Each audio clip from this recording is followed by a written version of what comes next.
Indian express ने ना आज एक आर्टिकल पब्लिश किया है जिसमें इन्होंने बताया कि भाई 2002 से लेकर 2025 तक ऐसे एग्जाम्स जिसमें 1 लाख से ज़्यादा बच्चे बैठे हैं। कितने हैं? 1 लाख से ज़्यादा बच्चे, यानी मेजर लेवल के एग्जाम्स हुए हैं। तो 2002 से 2025 तक ऐसे टोटल 45 केसेस हुए हैं जिनमें कि पेपर लीक का हमें मामला देखने मिला, और कन्विक्शन इनमें से सिर्फ और सिर्फ 2 केसेस में हुई हैं। और 2 में भी देखना भाई क्या हाल रहा है क्या नहीं रहा, ठीक है। तो यहाँ देख, 45 एग्जाम्स थे टोटल, जिनमें 3.86 करोड़ एस्पिरेंट्स बैठे थे। बहुत बड़ा नंबर होता है ये अपने आप में। इनमें एग्जाम्स लीक हुए, और डेटा के अकॉर्डिंग ये चीज़ बताई गई है कि एक एग्ज़ाम को वापस से कंडक्ट कराने में ऑन एन एवरेज 6 महीने लगे हैं। तो यानी कुछ एग्ज़ाम ऐसे हैं जो कि 1 साल बाद हुए, कुछ ऐसे भी हो सकते हैं जो कि 1.5 या 2 साल बाद हुए। इतनी हालत ख़राब है। फिर उसके बाद यहाँ देखना, इम्यूनिटी उन लोगों को इस तरह की मिली है ना, क्योंकि वो लोग आगे चल के एमएलएज बने हैं यूपी में। हर पार्टी में हर तरह के आपको लोग देखने मिल जाएंगे।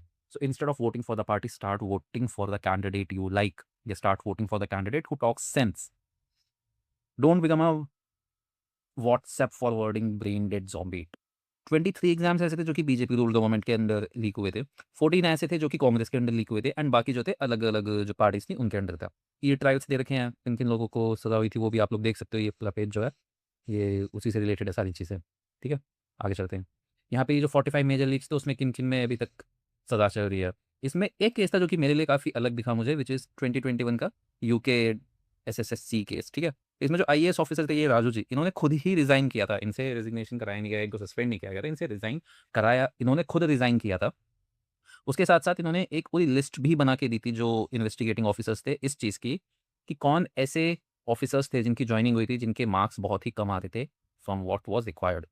तो हो सकता है कि ये खुद भी, I am not raising anything saying anything कि ये बेकसूर है या नहीं है। आई एम जस्ट सेइंग कि ये केस मेरे लिए थोड़ा सा अलग था। फिर यहाँ ये हमने न्यूज़ तो सभी ने पढ़ी है कि भाई ये बच्ची थी, इसका नाम था क्या, कांसा चतुर्वेदी, 18 साल की बच्ची थी, एमपी से आती है। इसने क्या करा, इसने सुसाइड कर ली। क्यों? क्योंकि अब इसको नीट का एग्जाम जो था दोबारा देना पड़ता, and somehow she was not mentally ready to do it again. हम कुछ महीनों बाद ही जो हमारे न्यूज़ रिपोर्टर्स हैं वो हमें एग्जाम लिख के फ़ायदे समझाने लग जाएँ कि भाई बच्चों को और टाइम मिल जाता है प्रिपेयर करने का, या बच्चों को दोबारा घूमने मिल जाता है ऐसे कर करके, क्योंकि उनको काम ही है, उनको और कुछ रहा ही नहीं। बट द थिंग इज़, जब किसी की लापरवाही से किसी की डेथ होती है तो उस पे एक केस चलता है मर्डर ड्यू टू नेग्लिजेंस का। क्या यहाँ पे गवर्नमेंट के अगेंस्ट कोई ऐसा केस होगा मर्डर ड्यू टू नेग्लिजेंस का? या होगा भी तो किसके अगेंस्ट होगा भाई? या वो केस ही बन के रह जाएगा, उसमें कुछ होगा भी नहीं? सवाल तो ये सारे बनते हैं, है ना? तो देखते हैं।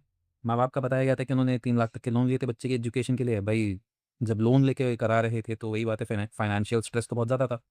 तो बस इसी वजह से हो सकता है कि उसको जो भी था इमोशनली वो बहुत ज़्यादा नहीं कर पाई चीज़ों को एंड्योर। तो somehow the things need to change. Don't become a WhatsApp forwarding brain dead zombie.